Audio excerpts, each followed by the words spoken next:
Alright, numbnuts, since you're going bass fishing and we don't have time to get together so I can show you the ropes beforehand because you screwed your schedule up, I figured I'd give you a little rundown real quick on a whole bunch of bass stuff to save you some headaches, time, and money. These are the most popular. Almost everybody uses these. The big problem with these guys is the bare hook gets caught up on everything when you're trying to fish for bass.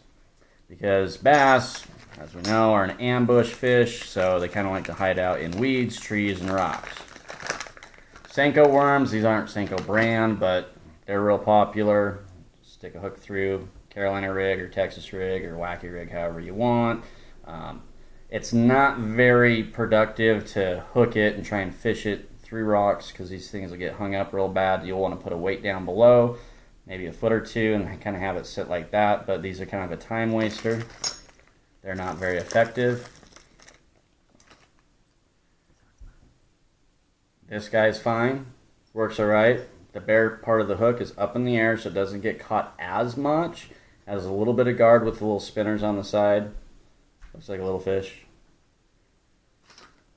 Umbrella rig. These guys work pretty good, however you've got a lot of exposed hooks. Remember in Utah, if you get one with more than 3 arms, you can only use 3 hooks at any given time, so you can put dummies on it with no hooks. They do pretty good, but when it comes to plastics in particular, these guys I like real good. You get a weighted head, hook it weedless style, drop it down, move it through the bottom. Looks like a little crawfish, fairly effective. My go-to is this guy. This has been the most productive plastic I've ever used. You can do it several different ways. You can leave the tail together. You can separate it so you get a little bit more action. And these are very actively fished plastic. Have been really productive. Now keep in mind, since we're talking fishing, make sure you get your Bible because Jesus was a fisherman. You want to channel that energy. And since he likes to turn water into wine, have some wine or a glass or 2 or a box like Shelly. Now for the fun part. Proper way to rig these plastics. Now this one's a little beat up, but you're going to put that through the plastic with about as much plastic as we go over the eye because you're going to hide that eye. Then you're going to pull it down to the eye. And turn it over. And squish that plastic up against it. And get that hook right through that bottom.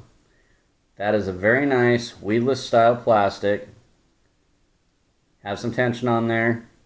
It hides the hook, so you can get that a little bit more into the plastic. So like right there. So the hook's hidden. You can drag that across weed bottoms, throw it right into a tree. It's not going to hook. It's going to bounce off the tree right in the water where the fish are hiding. And when he bites down, that hook's going to come right through, hook that lip, and he's going to run. You're going to feel that pull, and you got a bass on. So once again, just kind of fit it like that. So the hook's kind of covered. And you have a little bit of space down here, but this is why I like this one a little bit better than this one, because this one puts a lot of extra area that could catch on weeds, twigs, or rocks, or whatever else.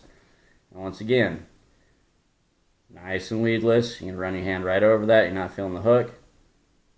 Bass bites down, the hook comes out. You got him in the lip. And the part that everybody hates when they start bass fishing is figuring out these bait casters. Not too complicated. Have some more wine. Channel some Jesus from your Bible. This is the American way to do this.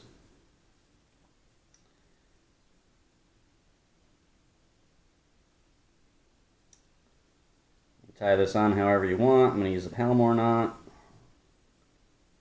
because they're quick and easy if I can see the eyelet, but I'm getting old and I don't have my reading glasses on.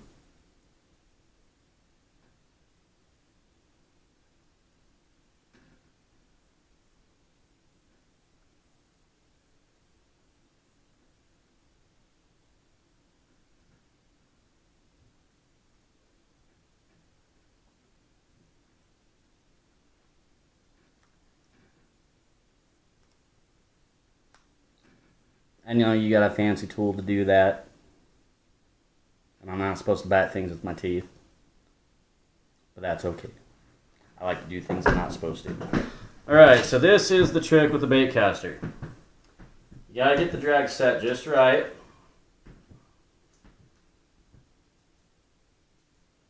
So you open your bail and you jump it up and down a couple of times. If you have no movement, too much drag. So we're going to lighten that up. You get 6 to 8 inches of pull when you bounce it up and down.